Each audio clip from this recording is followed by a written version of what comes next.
there's no question you'll make a mistake that will be probably more costly than what you're going to pay a builder. Building is very much almost a commodity price. 15 to 18% is what most builders will mark up their service. And at the end of the day, it's not hard to make a mistake that would equal that amount as a homeowner or as an inexperienced builder.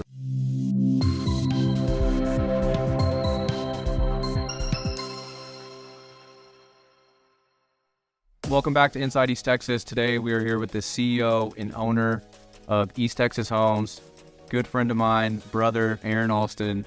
Aaron, I want to dive right into it. You guys got started in 2008, 2009, one of the most notable times we can look back where real estate just went absolutely nuts, up and down, super volatile. What was that like getting started at that time? Yeah, so actually it was 2006 we built our first home.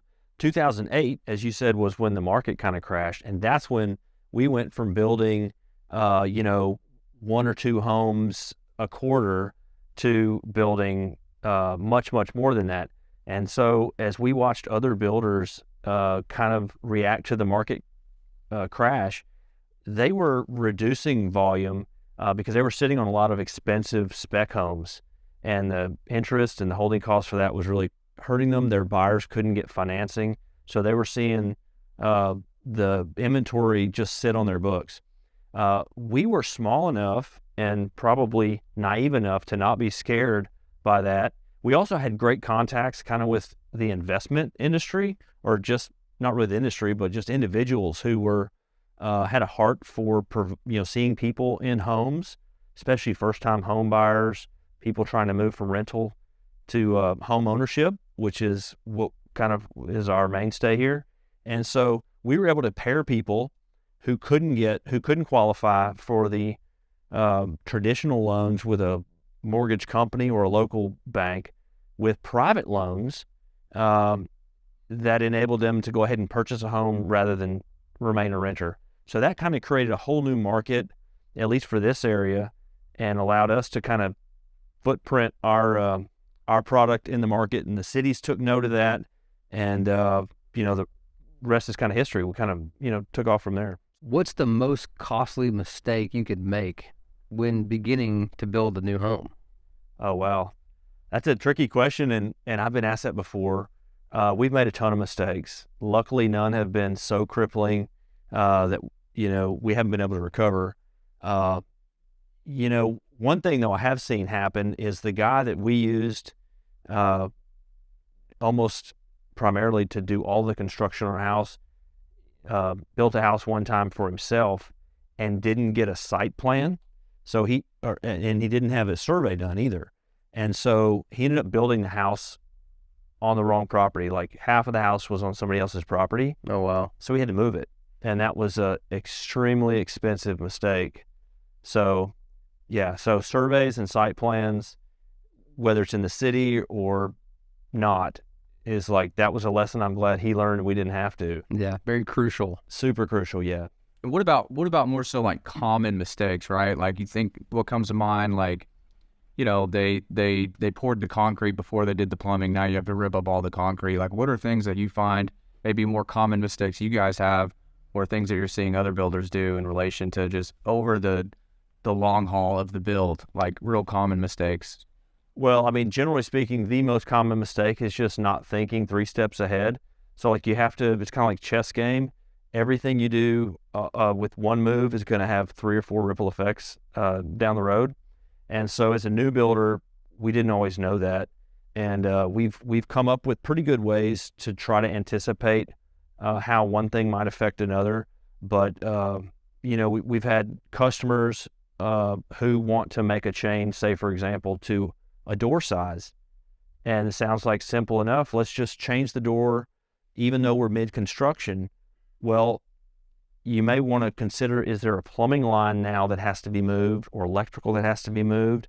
Maybe you have to get your plans reapproved with some kind of change order from the city, like a plan revision approved.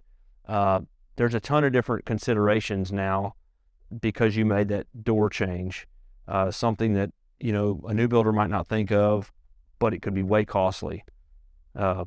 And we made tons of those kind of mistakes for sure. So you may have just answered this, but what separates a good builder from a bad builder? And really more so if someone has the option to either build on their own, hire a bunch of contractors and learn on the fly in order to save money, or hiring another builder. Like what are some things that you recommend people look out for if hiring another builder to build their home? Yeah. So, and I guess ask this a lot. So building on your own or building your own home, if you don't have the experience of having done it before or are not keeping up with current building science trends, like the best practices in building, there's no question you'll make a mistake that will be probably more costly than what you're going to pay a builder.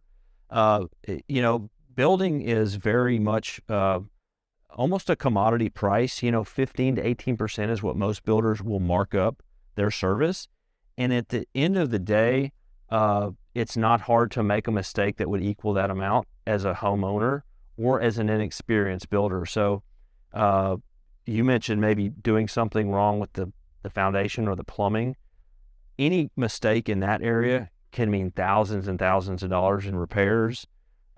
Just simple things with not having your foundation draining correctly before you pour the slab could mean years of problems down the road.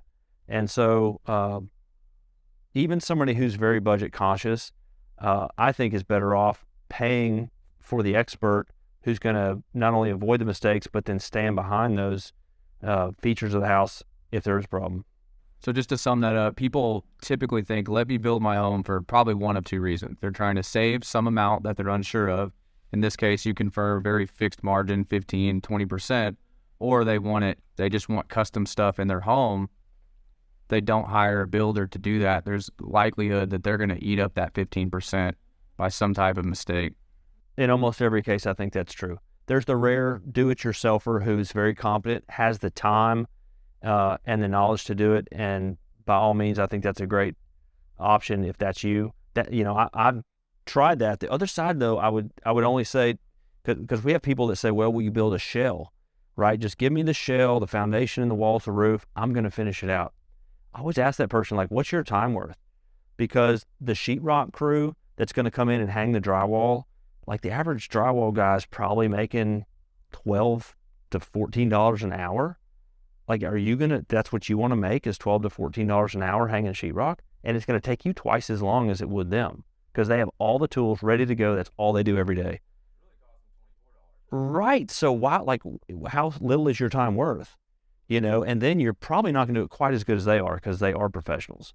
So if you look at it that way, there's almost very few things that I would trade out my partially competent, skill set to do versus the 100% professional, And what is the best real estate investment in your opinion right now?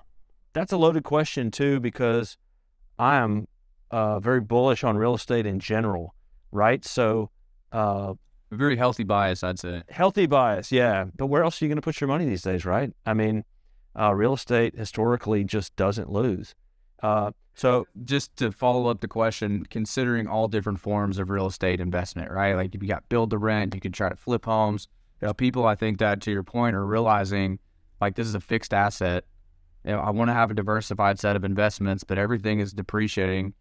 You get 4% on a savings account, your dollar's depreciating, losing 20% of your purchasing power a year.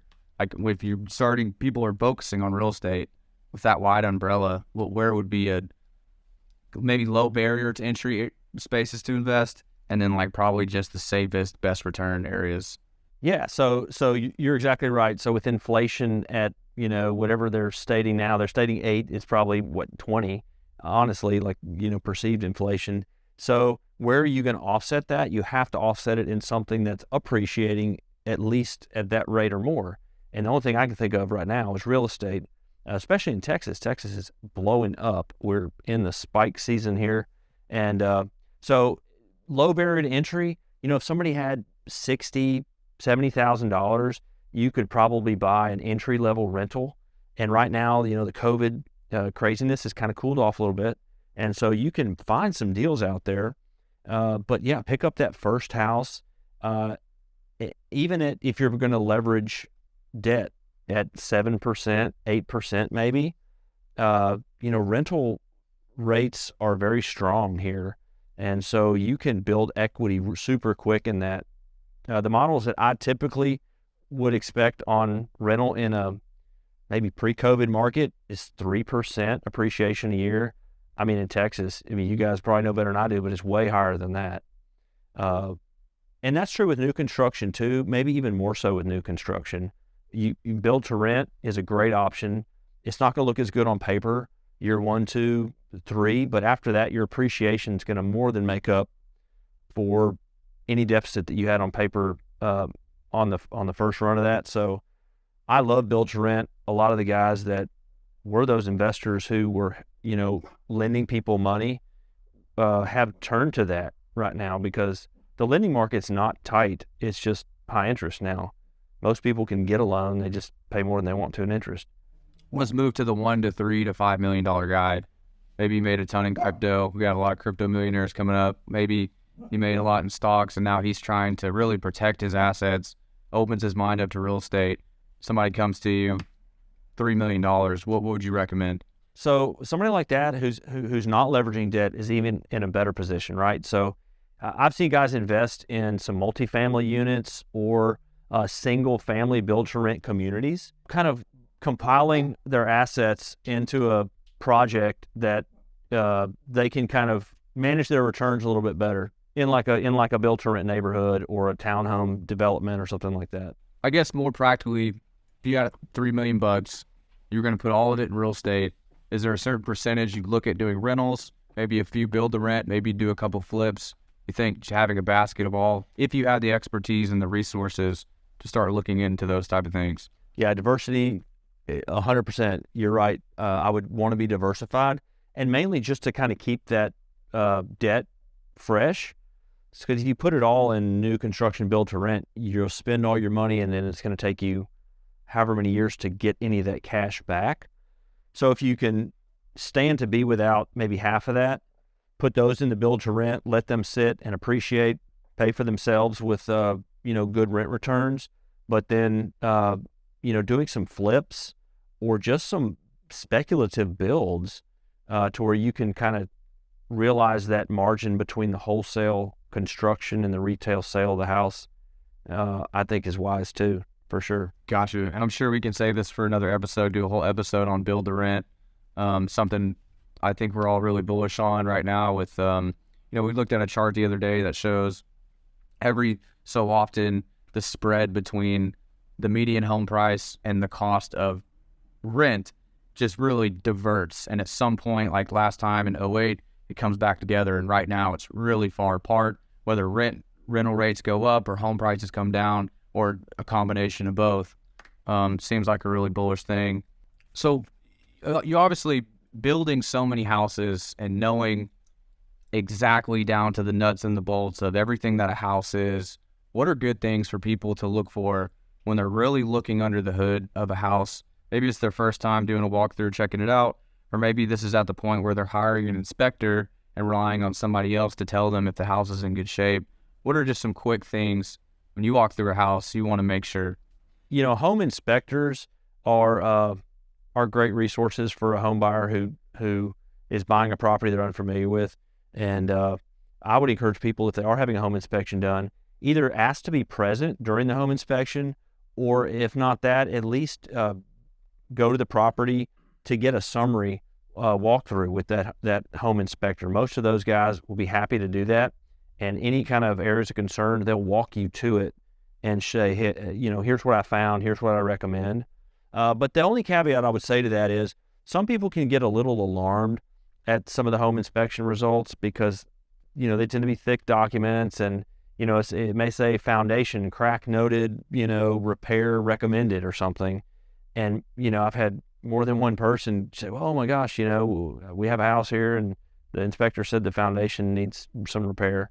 And there are foundation repairs that are concerning, but then there's also, cracks in concrete caused from curing concrete. And so those may not be of a concern. Tons of things like that, but having that home inspector go over the report with you typically adds a little more clarity and can quell some of those concerns. By and large, I would say though, We don't have expansive soils in East Texas here. So most of the really problematic issues that I've seen have been like roof related, like leaks that have gone unnoticed, and maybe there's some rot going on in the roof decking or in the attic somewhere. But even those, as a builder, almost none of that scares me because I know that anything can be fixed, right? From a homeowner's perspective, though, that sounds like time, trouble, and money. So I can understand where they might have some concerns. Kind of go back to the investment side of real estate. I read an article that said that, in 2018, 10% of single-family home purchases were made by investors. Now, that article also quoted that in 2022, that number rose to about 25%. Have you seen anything like that in the building world? Are you seeing more investors getting into like building homes, build to rent, that kind of thing? Yeah, we have. I mean, here certainly have had guys who have picked up the volume, investors who have picked up the volume of what they're building to rent or building to invest in. I've heard, reports that there's a lot of, foreign nationals buying up real estate in Texas, especially as I would assume good investment opportunities. And so that can be a concern. And I know the state of Texas is kind of looking at what guidelines would be put around that. And the other big piece to that is the property values and property tax rates, because that's the big limiting factor or mitigating factor to gains you can have in real estate. I mean, if the tax rates continue and the property valuations continue the way they are, that's a real wet blanket on your potential return as an investor, and something that, I've watched fairly closely. And I know we have legislators in Texas that watch that on our behalf very closely. We have a lot of good state representatives here who are trying to do a good job with that, but it's a tough problem. I know that I've had people tell me that, since COVID, their property values, even on commercial property, has almost doubled in some cases. And you can imagine that would just be extremely problematic to double your tax liability on a property. Yeah, I think just the other day I got my letter in the mail saying 28% more than last year. Yeah. And what can you do, right? I mean, the truth is it probably did appreciate that much. So it's tough to argue with, but it kind of mitigates some of your gains for sure. Yeah, it's funny. I don't think there was a single thing you could have bought pre-COVID and not made money on at that time, right? Like crypto, there's a lot of people talking about crypto, stocks. You could have bought Heinz ketchup if it would have stayed in date. Used cars, man, if you could have bought up all the used car lots before COVID, you'd be in good shape, right? Because there was no used cars after COVID. Yeah, and back to like what you were saying, as far as real estate being, just sum up how it's a good investment is taking something that is very safe and real that will appreciate relative to everything that we value, which is in the form of dollars, And I was talking to a client today, the first time they'd ever seen an amortization chart, and they saw that giant number that they're going to pay more than double what the home is worth in interest over a 30-year period. And then we start going down that thought, but like, what are those dollars going to be worth, right, in that 30-year period? What's your home going to be worth in that 30-year period? What was it worth 30 years ago? And how many people carry a note to the 30-year term? Right. I think very few. And if they do, that's the other thing, guys, to keep in mind. Interest rates right now are kind of high for what we're used to in our lifetime. If you talk to even, our parents' generation, they saw like 18% mortgage rates, which we would think would just be end of the world. But I'm told that the mortgage market was strong even within that interest rate. So here's the thing to keep in mind. Even at 8%, if we recover and get back down to 4 and 5, you're going to refinance, right? And so you're not going to be at 8% for 30 years. And if they do go to 18% again, your 8% is going to look great. And this may be your only opportunity to get in your, kind of in your life cycle of buying homes. Because if you wait and they go to 18, that's going to price so many people out of the market, like you're done. So it makes it a good time to buy now, no matter what, in my opinion. It's funny you mentioned that, because it makes me wonder, like, what other macroeconomic components came into play that made the mortgage market so strong when people were paying 18% interest on their mortgage. Like, it makes you think, like, what was the typical debt to income ratio for those? And if it was the same, then everything else must have been cheaper, right? I mean, if It almost makes you think that, you know, at 18% interest, how much were people making versus how much those homes were actually costing, Right. you know, which today the price of homes are much higher than they were back at that time period. And I don't think people were making a whole lot less than what they make now. But Well, the cost to construct, though, is, you know, comparably more also. So I think that 15 to 18% was probably true back then as it is today. So the margins on the homes has stayed, I think, relatively stable. so in that case, the homes just they didn't cost as much relative to what they do today. right. Because how else would somebody be able to afford an 18% interest rate on their mortgage payment? Whereas today, that's a lot of the problems we're seeing with people that can't afford homes. Well, the other part of that, though, I think, is people have different spending habits. You know, today, people don't, I think, as a general statement, put as much value on being debt-free, number one, and like saving for retirement, number two, and their discretionary income today is spent on things like phones and technology and cars. And I think if you went back to the, you know, 50s and 60s, people had a much different saving strategy. They probably saved up and put a lot more down on homes than people do today. And part of that's just, you know, we've been groomed to put zero down on a lot of stuff, cars, homes, everything. Consumerism. 100%, yeah. So we're borrowing 100%. The leverage now is probably a bigger ratio than it was then. So you're paying interest on the full amount of the home versus, you know, half the home or something like that. Yeah, and you mentioned it earlier that a new home is almost like a commodity. It's almost a commodity price. And I think that's kind of a driving factor of a lot of the other real estate, a lot of the other parts of the real estate market and single family homes. If a new home costs X, why would you buy a resold home for Y? You know, and I think that's a key point a lot of people don't think about. And that too is driven by the low inventory that we have. So people can't be as selective, so to speak, with area or school district or amenities. It's really just, I need a roof, you know, and then they have standards within that requirement of size and maybe some quality. But I don't think people have as many options. It's not this school, that school, or the other school. It's just, is there a house that we can live in type situation? That may have a nice kitchen. Yeah, hopefully it has a nice kitchen and hopefully a nice school district and all those kind of things, yeah.